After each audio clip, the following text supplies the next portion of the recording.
Pastor Doug here from Crossroads. It's great to be with you. I hope that today's message will draw you closer to Jesus.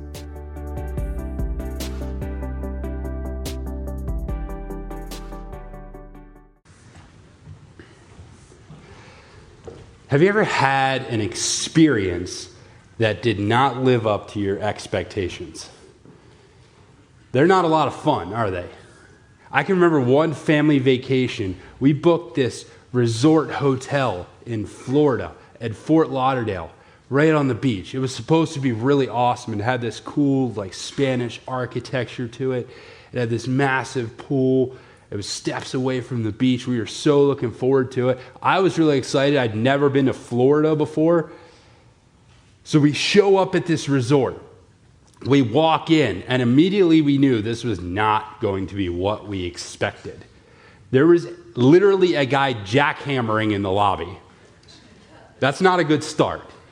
Now, they had one of those plastic curtains up to supposedly prevent the dust and debris and all that stuff, but you couldn't even hear the check-in guy because of the jackhammering. And everywhere, it was just covered in this soot and dust, the construction dust that just comes out. We get checked in and we're walking through the hallways and the whole hotel is like this.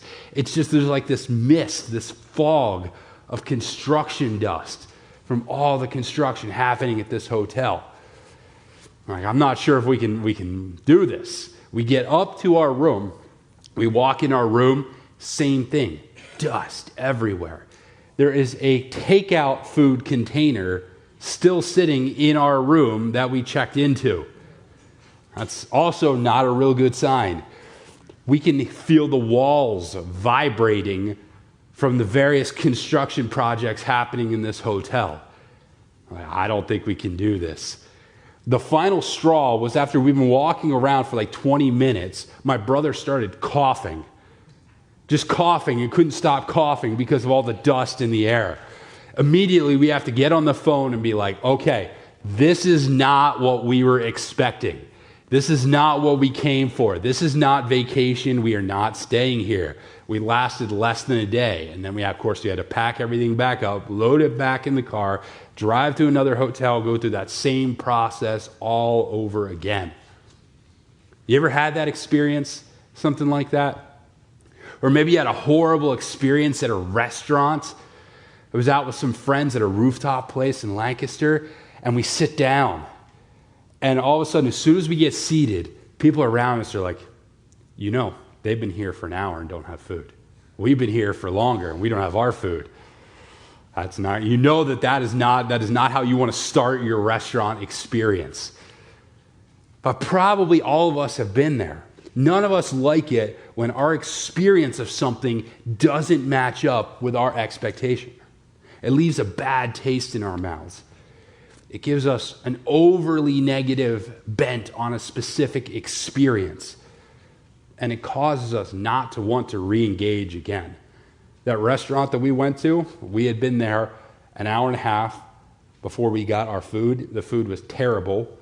The waitress told us there had been a kitchen meltdown. I have no idea what that means, and I don't really want to know what that means. But the food was so bad, we actually had to leave, go to another restaurant, and get dinner all over again. And we've not been back to that restaurant ever since. That's what happens when we have negative experiences. And if it's bad enough, we'll do things we'll try to identify the cause of that bad experience, and we'll work to avoid having that problem ever again. If you've ever booked a bad vacation, you know this. Next time, I'm going to read more reviews. I might invest a little bit more to get a better location or a higher quality. Maybe we'll talk to locals if we get a chance.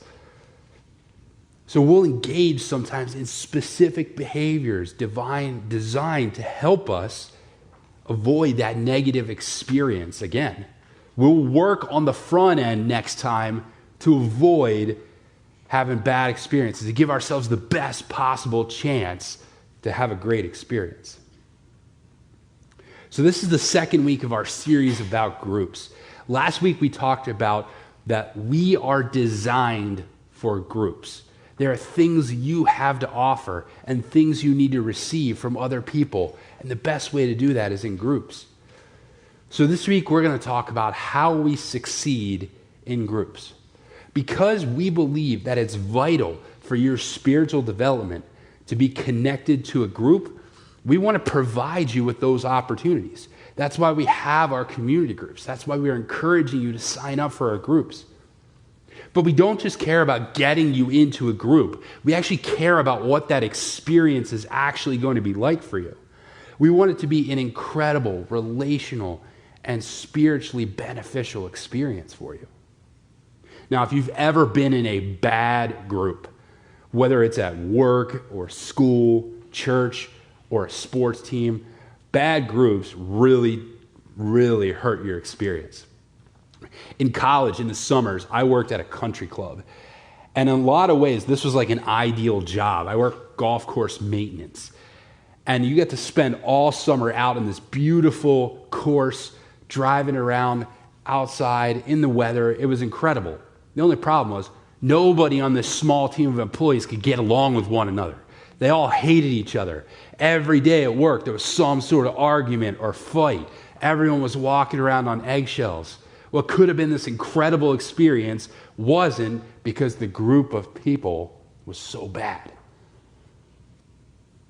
And when you're in a bad group, they can not only fail to do what it's supposed to do, to what they're supposed to accomplish, but it can turn you off to the entire premise. We don't want that to be your experience. So just like our bad vacation experiences, if we want to, there are things we can do on the front end that will give ourselves the best possible chance for our groups to experience success. So let's take a look at this. What causes potentially good experiences to go bad? Now, there's lots of things on this list, but I want to focus just on two today. Two things that can cause potentially good experiences to go bad. The first one is unmet expectations, and the second is group member habits, group behaviors. Let's begin with expectations. To give ourselves the best chance to have a great group experience, we have to have a clear understanding of what to expect from groups. Makes sense? If we aren't on the same page about purpose, it can go very badly for everyone. If we're misaligned about purpose, if we're misaligned about expectations, it can go very badly. Have you ever shown up at a party thinking it was a costume party when it really wasn't? That is not a good experience. That is something you're going to remember. Misaligned expectations. Or maybe, I don't know, have you seen this commercial? It came out a lot, I think it was last year when in the NFL season about fantasy football, where a guy shows up at the door, rings the doorbell, they open the door to the fantasy draft, and there's a guy standing there in a horse costume. And he looks at everyone's looking at him, he's like, oh, I got the wrong fantasy night. Misaligned expectations. Misaligned expectations. We have to make sure that our expectations are lining up with the purpose. Sometimes that means we need to change our expectations. Okay? There's a big difference if you get a bad meal at Wendy's and a bad meal at Morton's Steakhouse. Okay? You should react differently to those two experiences. If you're reacting just as badly to the Wendy's mediocre meal as you do to a 5-star restaurant, okay, we need to talk about our expectation levels. So the first thing we need to do is we need to establish what to expect from community groups, which is basically saying, what is the purpose of community groups here at Crossroads? Let's take a look at a scripture that's going to help us get to the bottom of this. And we're going to look at Acts chapter 2, 42 to 47. Now, this is a story about the early church. It is a description of what this group of people was like. Now, I want you to listen to this and see if any themes or patterns emerge from this description. So let's read. They devoted themselves to the apostles' teaching and to fellowship, to the breaking of bread and to prayer. Everyone was filled with awe at the many wonders and signs performed by the apostles. All the believers were together and had everything in common. They sold property and possessions to give to any who had need. We continue. Every day, they continued to meet together in the temple courts. They broke bread in their homes and ate together with glad and sincere hearts, praising God and enjoying the favor of all the people. And the Lord added to their number daily those who were being saved. So do you catch any common threads? Any things that they had together? There are really two themes that emerge when we look at this passage: authentic community and spiritual growth. Those are the two things that we can gather from this passage. Think about it. They devoted themselves to fellowship. Believers had everything in common. They broke bread and ate together. So what we see here is that authentic community. They met together regularly. They understood and met each other's needs. They ate together. They enjoyed each other's company. They were aligned in the same purpose. And then we see spiritual growth. They devoted themselves to the apostles' teaching. They praised God regularly. They rejoiced at what God was doing in their midst. As a result of these two specific things, this authentic community and spiritual growth, what they saw was remarkable. There was radical help, radical care for the people around them, incredible spiritual growth in their lives, and people were attracted to them. And no wonder, if you were in a community like this, how could other people not want to be involved in it? So in this, we understand and we get to the idea of what is the purpose of our community groups. The purpose of our groups is authentic community and spiritual growth. See, our groups are designed to be highly relational. Groups will have hangout time. They'll have time to connect and catch up with each other, time to share what's going on in our lives, time to pray together, opportunities to do things together as a group. Relationships are the engines that drive our groups forward. And once those relationships are established, those relationships you develop in that group then become springboards to the conversations, the challenges, and the accountability that will help you grow. So our groups will have discussions on spiritual topics that will encourage and challenge you to take the next steps in your faith. Next week, we begin our very first series for community groups and on Sunday morning called the Red Letter Challenge. You're going to hear more about this later. So it's a great time to sign up for those groups, but you're going to be challenged on growing in your faith. We've created our community groups ministry to provide the opportunity to create communities such as this. Now, it's important that we have both of these things, authentic community and spiritual growth, in our minds when we're thinking about our groups. Our groups are not just Bible studies. We love Bible studies. We love learning more about the scriptures. But it's not just simply a class that you show up to where you're just trying to build knowledge and not have to really participate in. There is a relational requirement. There's a relational component that comes into it. You can't just show up, engage in the content, and leave. You have to put more into it. Conversely speaking, they're not just hangout times. We put content in there for a reason, because we want you to grow. We want you to engage with that content. And as you're interacting with it as a group, to be challenged to grow closer to Jesus as a result. Our community groups provide us with the opportunity for authentic community and spiritual growth. Now, the key word here as we're thinking about this, the key word is opportunity. They're here to provide opportunity. There's no guarantees. There's no guarantees on outcomes in any group. I would love to be able to guarantee you that you sign up for a group, you're going to get 100%, it's going to be amazing. I would love to be able to say that. Every group is different. Every dynamic is different. However, there are things we can do.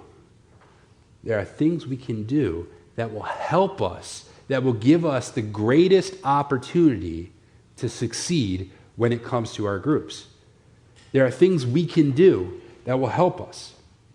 So let's get back to our list. What causes good experiences to go bad? Unmet expectations and group member habits, group behaviors.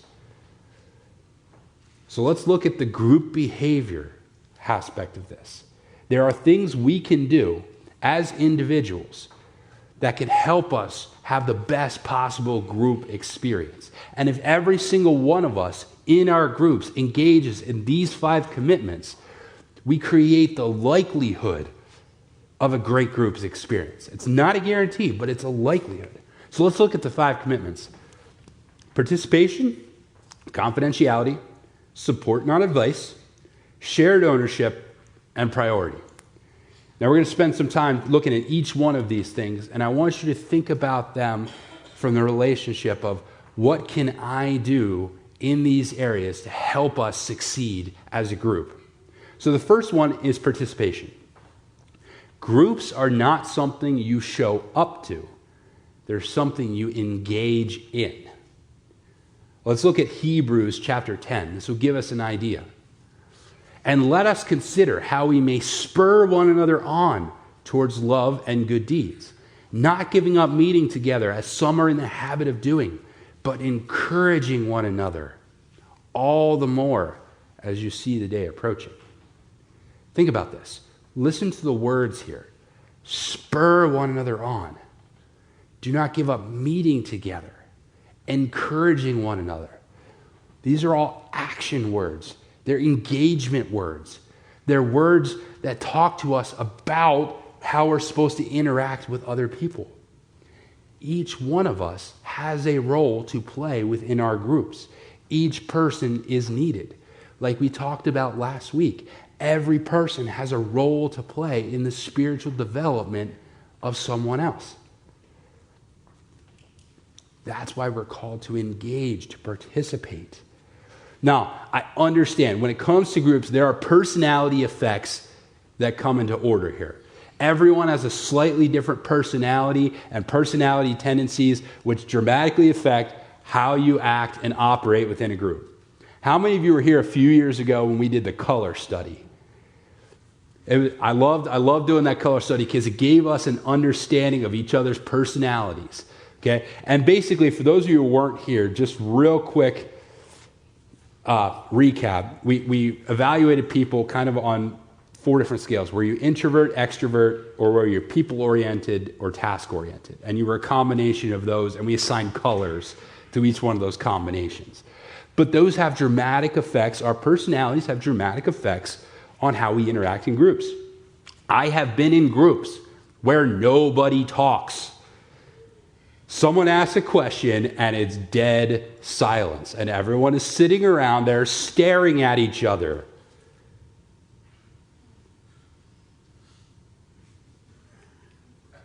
It's awkward.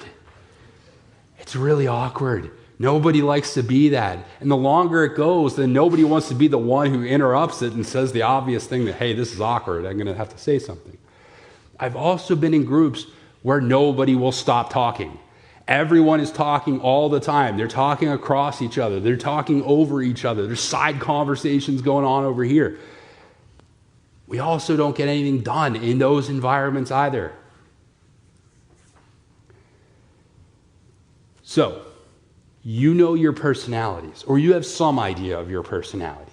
So, evaluate these next few statements based on whether it applies to you, and you probably know who you are. Some of you in your group need to participate more. You might sit there and think, I was going to say what somebody else already said, therefore I don't have to say it. No, you do.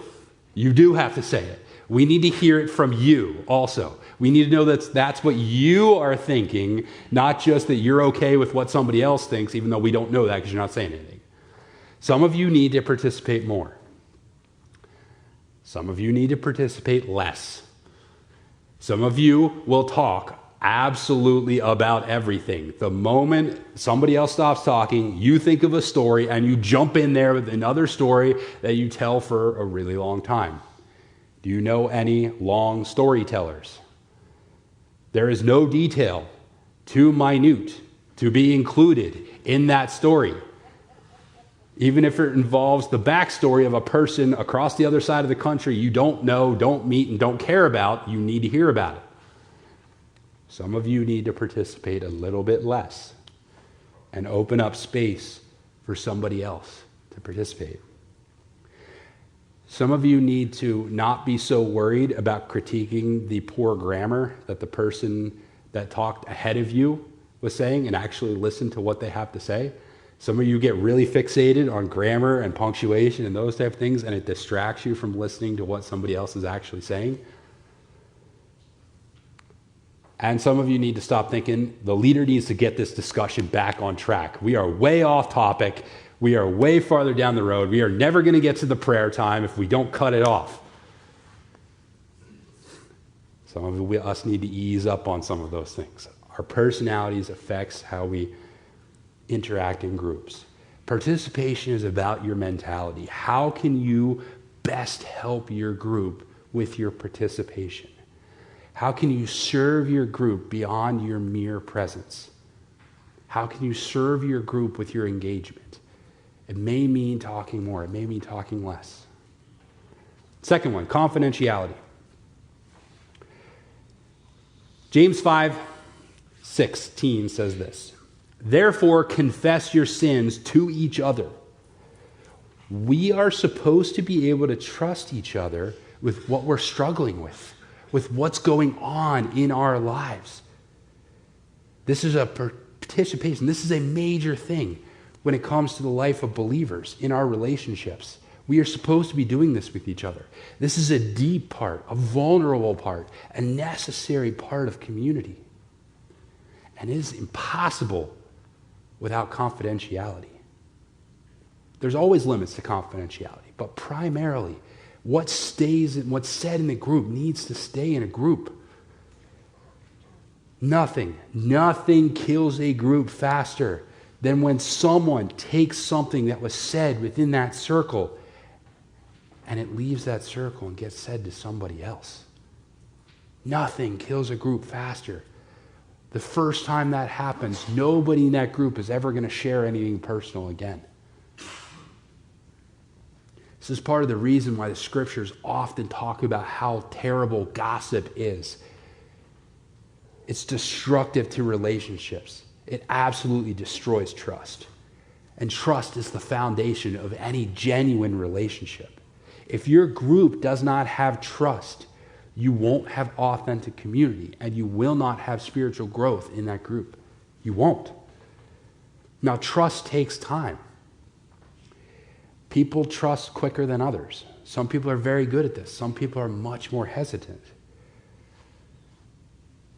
Each group looks a little bit different of that. If you're a group that's been meeting together for years, you're going to have a different level of trust than a group that was just formed and you're just meeting each other.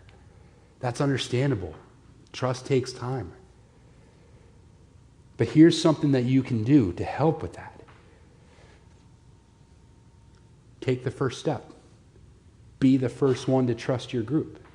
If you aren't willing to trust your group with who you genuinely are and what's genuinely going on in your life, your group is going to remain shallow and at a surface level.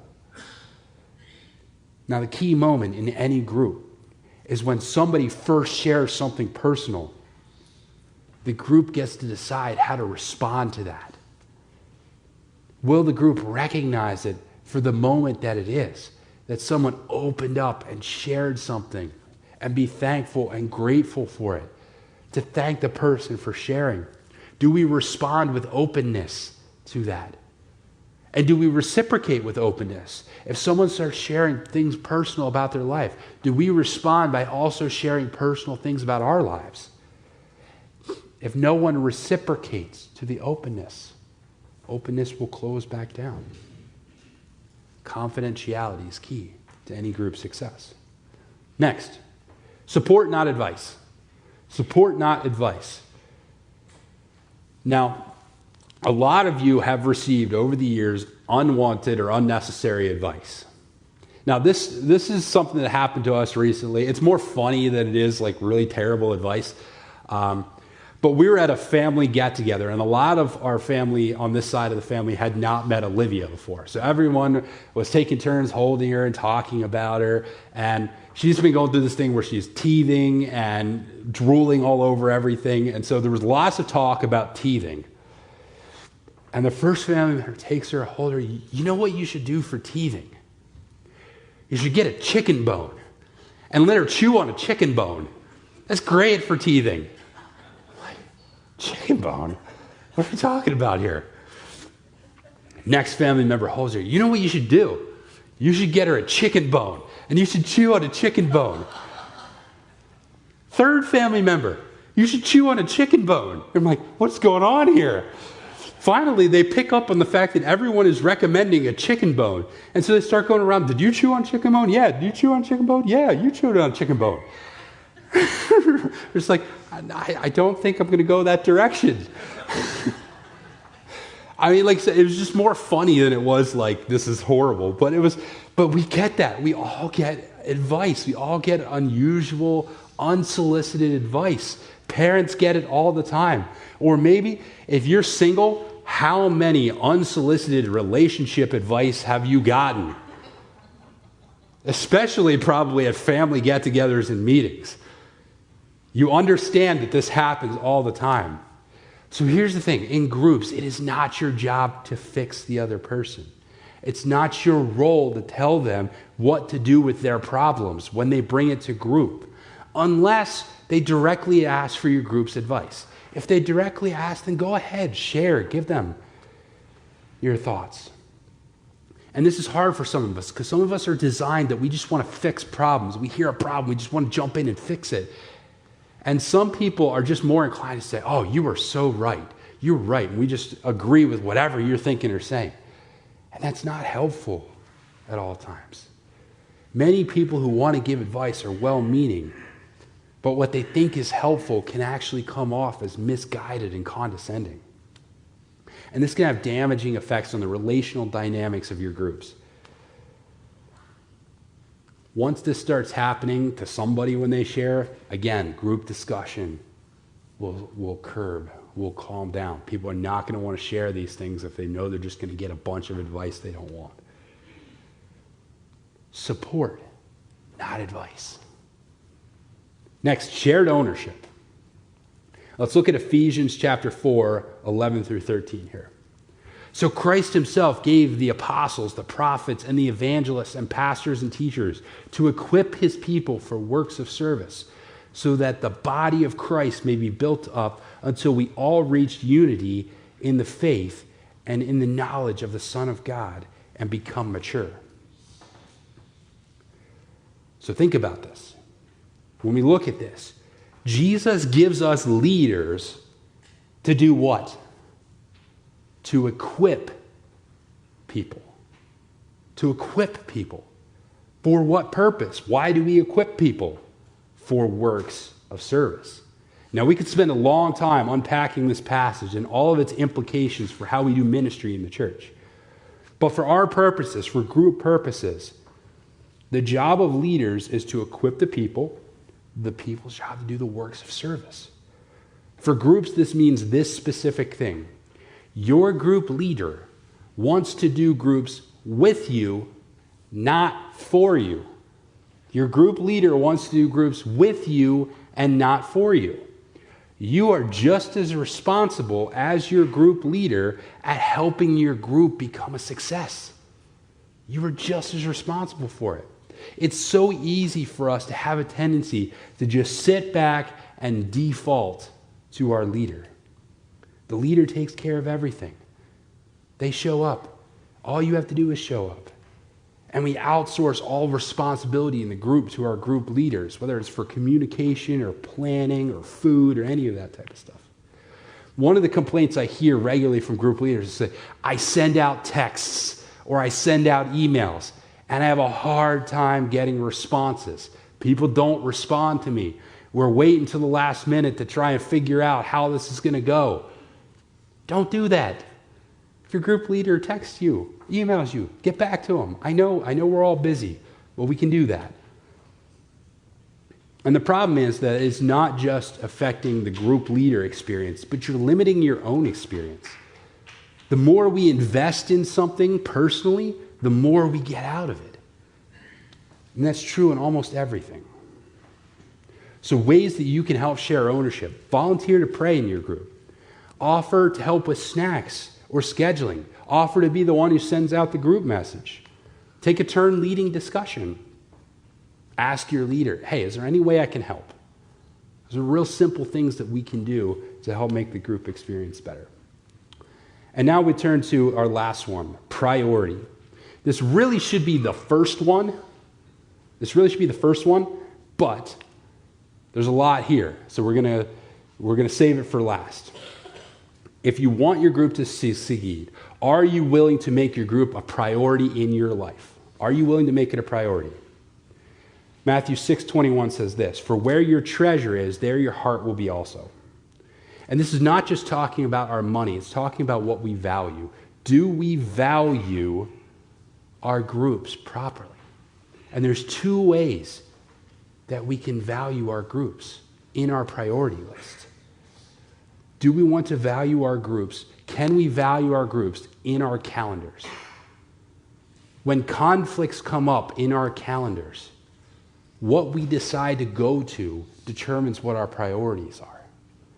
What gets written in our calendars in pen, as it were, versus what gets written in pencil. We want your group to be what gets written in pen. We want you to prioritize your group meetings. Now, that doesn't mean you can't ever miss a group meeting. Of course, that happens for a variety of reasons. But are you willing to make it a priority? And are you willing to make it a priority in your relationships, with your relationships? We have a tendency to show up to our group, interact, but not really open up relational space for one another. And sometimes this is because of other relationships, and sometimes it's just we haven't taken the steps to do it. Now, on this front, there's a special message I just want to give to all of you veteran Crossroads people. If you've been here for 8, 10, 20, 50 years, I want to talk to you just for a moment. You guys have seen so much change in the church over the last number of years, especially within the last 2 years. And perhaps some of this has caused you to feel a bit unsettled, even disconnected in the way you're used to. Well, I want to talk to you just for a moment. And to help me do this, I have Rachel Dunlevy. Now, she wasn't able to be here with us this morning, but here I have an interview with her talking about this type of thing. And I want to play this interview for you here, and we'll talk to you just for a moment. Hello. I'm here with Rachel, and I want to talk a little bit about her community group experience. So let's start like this. Rachel, why don't you introduce yourself and tell us how long you've been at Crossroads? Well, as you said, I'm Rachel. I'm Rachel Dunlevy. You may see me around from time to time in the cafe. That's where I focus my Sunday mornings sometimes. As far as how long I've been at Crossroads, my parents attended Crossroads, so I was very young when I was brought to church by my parents with my siblings. Yeah. And I grew up at Crossroads through the Sunday school program and the youth programs. Excellent. So you've been here a long time. Maybe 30 years or so. Yes, I like it. Now, as someone who's been at Crossroads for a long time and seen the amount of change that you have seen, and specifically the amount of change over the last 2 years, what has that change felt like for you as a veteran Crossroads member? For many years, and even into my adulthood, Crossroads felt like a small country church. I knew everybody in the church and everybody knew me. And so you come on a Sunday morning and that's just like a family reunion. For as long as I've been at Crossroads, they've had they're very mission minded. We supported our denominational missions around the world. But over the past number of years, Crossroads still does that, but has also viewed Mount Joy and our surrounding area as our mission field also. And we focus to reach out to those that we come in contact with every day. Yeah, and so as part of that, like, kind of what has it felt like on a Sunday morning for you? How different has it been? Well, it wasn't, but about a couple months ago, probably came in on a Sunday morning. I even made a comment to Pastor Doug. It's like looking around. It's like I felt like the visitor. Yeah. Because I was seeing more people that I didn't know than people that I knew. Mm-hmm. And so that was a little very different for me from when I was younger. Mm-hmm. And as a result of this, last year, as we began our community group year, you found yourself in a group that was largely people you didn't know, people who were newer to Crossroads. What were you thinking going in to that experience?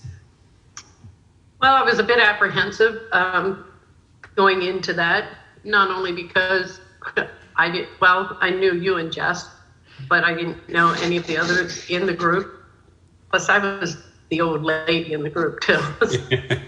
These were individuals who were more in the age group of my children, and probably a little younger than that. Yeah. Yeah, and what has been the result of the last year getting to know the members of your group, these younger, newer people at Crossroads? What has that done for you as a veteran Crossroads person? Well, I've really enjoyed getting to know these young couples and to hear them, talk about what they think of as church, not just Crossroads, but what they're looking for in church and what that means. I love hearing about their hopes and their dreams, and because it's different. Church looks different to that generation than mine. What is meaningful to them is new to me. I mean, I guess I grew up with a lot of different traditions in the church, and a lot of them have changed. But it's just been refreshing to me to see their passion for the church and others. And I'm really looking forward to learning more about them. So final question here, what advice would you give somebody like yourself who's been around for a while, who might be feeling how you're feeling, like that things have been different and that it doesn't look the same as it has? What would your recommendation be? Well, I guess just jump in. I mean, for myself personally, and I know a lot of others in my age group, we have been very involved in volunteering and with the church, but join in and immerse yourself into this new church. It may feel totally different than what you grew up with, but I believe that God has brought us to this time and season for a special purpose. And when we're involved in anything, whether it be church, a community group, work, or even our families, sometimes, things change. And what change does, it allows us to keep moving forward in some new and exciting and also scary ways. But I just say engage and get to know the new people coming in, because I do believe God brought them here for a reason and brought them to us and brought Crossroads to this point. Yeah. Thank you, Rachel. I appreciate your thoughts and appreciate your service, and love being in groups with you. All right, thank you. So just say, if you've been here a while, you have so much to offer, and there's so much to learn. So to wrap up, these are the 5 commitments. Are you willing to engage in these 5 commitments in order to help make your group better? If so, mark that on your connection card. Let's pray. Dear Heavenly Father, we just thank you today. We thank you for the opportunity we have to be involved with other people, that we don't do faith in church alone. And as we engage, God, and as we continue to try and join groups, participate in groups, God, would you give us the opportunity to be able to share ourselves with one another, to participate in groups in healthy and meaningful ways. Thank you for the opportunities you've given us to interact in the lives of other people. Help us to take full advantage of it. In your name, amen. Thanks again for listening. Any step you take towards Jesus is a step in the right direction. You can find out more about us at crbic.org. That's crbic.org.